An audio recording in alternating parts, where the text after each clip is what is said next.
Well, to start with, Exclusive Pro Sports was started as an actual mail order company. Originally, I had an interest in professional jerseys and caps and jackets. I was always a fan of variety of Major League sports. And as we started selling more and more jerseys, we found the need to apply numbers and names because everyone wanted to put a name and number on a jersey. So initially, we had noticed that throughout many of the stores in the country, they would sell jerseys and with improper customizing on them. The fonts didn't match what you would see on field. You would see a team with maybe a rounded style number, and there would be just a plain block number, and then you could just see it. This isn't what they wear, and it's a shame because people paid quite a bit of money for authentic jerseys as well as replica jerseys, and so what I could never understand was if you're going to put the effort into doing something, why not do it right from the get-go rather than just whatever's convenient and then turn around and hand it to a customer and just have no thoughts or qualms about giving them something that's incorrect. And unfortunately too, there are a lot of people that were doing custom work that made no effort to know what type of numbers and letters teams were wearing. They, even giving them the benefit of the doubt, they maybe didn't know and they just thought something was close, and close enough was good enough, and we've never been that way at Exclusive Pro Sports. Close enough has never been good enough. Unfortunately, there's not a lot of us left, and a lot of the work done still is not really where it needs to be. My wife was actually the one who sewed the majority of our jerseys. As the company progressed, the volume of jerseys became larger and larger, and it was very difficult for one person to keep up with. And so, we hired a couple ladies and we trained them in the type of sewing that we wanted to look, very nice and clean, and they became very good. And from that point on, we started doing more and more jerseys of our own.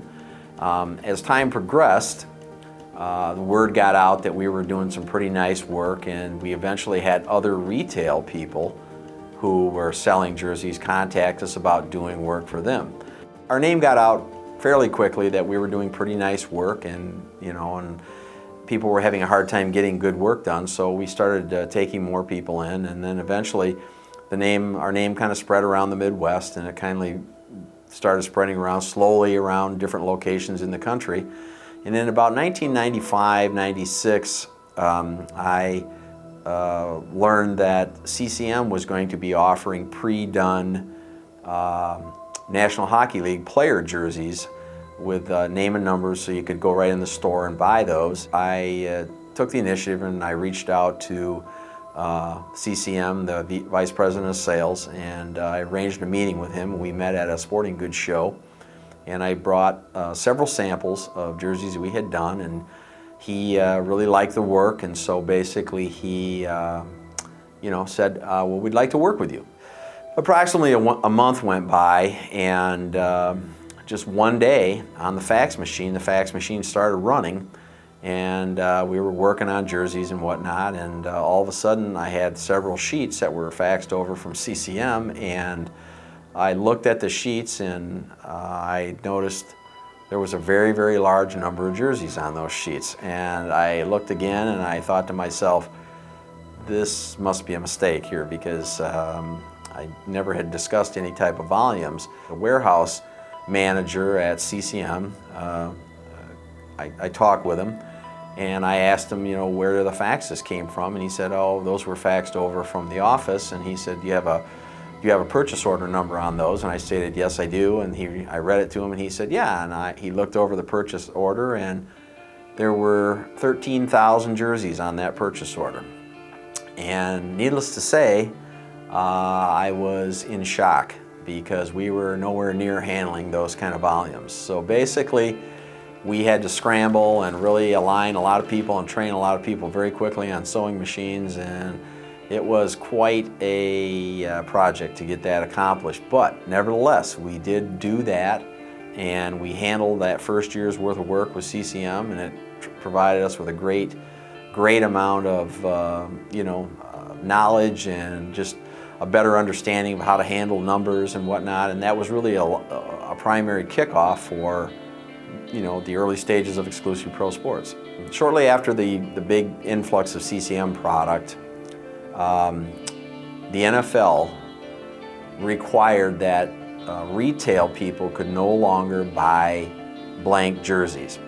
About this time, I had the opportunity to, you know, we were selling, still retailing and selling quite a few jerseys, and we had been kind of forced to put an order in from Wilson Sporting Goods at the time, who were doing the Bear jerseys, and I ordered some custom Bear jerseys to be done. Well, we waited several months to get them in, and as they came in, I pulled them out of the box and I looked at them, and I was very, very unhappy with the quality of work.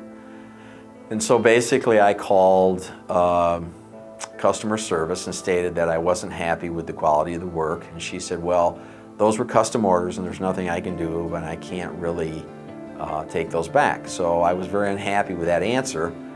I got the customer service supervisor and I basically received the same answer.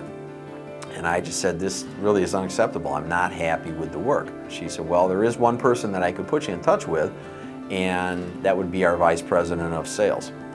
I'm expecting to never talk to this guy because I didn't think I'd ever get put through, but lo and behold, the very first, you know, couple rings, the gentleman that was the VP of sales picks up, and I have a conversation with him. And during that conversation, I stated that I wasn't happy with the quality of the jerseys and I don't want to keep them and I want my money back. And his reply was, well, what makes you such an expert on jerseys, and, you know, why do you think that your work is so much better than ours? And I just said, well, I'm not telling you your work is terrible, but I said it's just not the kind of work that we do here. And so basically I just stated, you know, some of the things I noticed on the jerseys, and then he replied to me, he goes, well, you know, maybe you could send me a sample of your work. So what I did is I customized one of the jerseys with exactly the same player that they had sent me. And when I sent the jerseys in for the vice president of sales to look at, I put the little post-it notes on all the areas that were wrong on their jersey, and I sent it in to him. Just out of the blue, one afternoon, I get a phone call, and it's the vice president of sales, and he says to me, your work is outstanding, and we would love to talk to you about possibly working with Wilson on doing some of our NFL work. And so I said, oh, that'd be great. So he said, would you mind coming in to see us? So I go in there one day, and I go in to meet with the VP of sales, and at that time he puts me in a big room, and I sit at a table, and before long he comes walking in with another gentleman, and at that time the gentleman he brought in was the head of the NFL licensing, and he sat down with the gentleman from the NFL, and they stated that the NFL was looking for additional partners to do name and numbers, and they asked if I would be interested in an NFL license. And of course I was very excited to be offered that opportunity, and so I quickly grabbed that opportunity, and from that point on we've been a licensee with the NFL and grown the business, and it worked out well. Once we developed our NFL license, we've been a licensee since approximately 96, 97, and you know, we have a license to decorate authentic and replica jerseys. We've done on-field work for the NFL, as well as a tremendous amount of major retail customers. We also hold a license with the National Hockey League for the application of name and numbers on authentic and replica jerseys. You know, we currently do several teams on ice in the NFL and the NHL, and we also do you know, a tremendous amount of work with colleges all over the country. We have a license with the ECHL. We virtually do every team in the ECHL on ice. We also work with numerous high schools. We do a lot of youth sports. But the focus has always been primarily on the pro leagues here. We've always done a lot of work with the pro leagues. Currently, we are, you know, still very involved in the pro leagues that I had mentioned. We also have picked up a tremendous amount of processes over the years that we do. We do screen printing, which is, you know, a very common process, but we also do direct-to-garment printing, which allows us to print, you know, t-shirts and hooded fleece sweatshirts, you know, one different type of artwork for each shirt, you know, one right after the other. And we also do embroidery, and we make crests, and we make patches, and we do direct embroidery, and we do a lot of applique. We do a tremendous amount of fan apparel. We also do a lot of work for clubs and organizations. And then we also, in the last year, have started cut and sew garment manufacturing, as well as we do a lot of sublimation here as well. So we're sublimating patterns, and we're putting together garments, as well as sublimating crests and patches. And we've tremendously expanded our product availability. So we do a lot of work, like I stated, with clubs and organizations, where we do hoodies and t-shirts, but a lot of nicer embellishment rather than just a screen printed t-shirt. We throw a lot of extra stuff in there, and it's really grown quite a bit, and it's done very well for us. We have a lot of capability. We also have full graphic capabilities here, where we do a lot of unique designs, not just your cut and dry logo slapping, but we have a lot of out of the box type apparel. And in the future, we hope to grow the garment manufacturing business. We also have the ability to make non-sport related garments. So we're looking to just make a lot of different things, and hopefully we can do a lot of different embellishments on those things.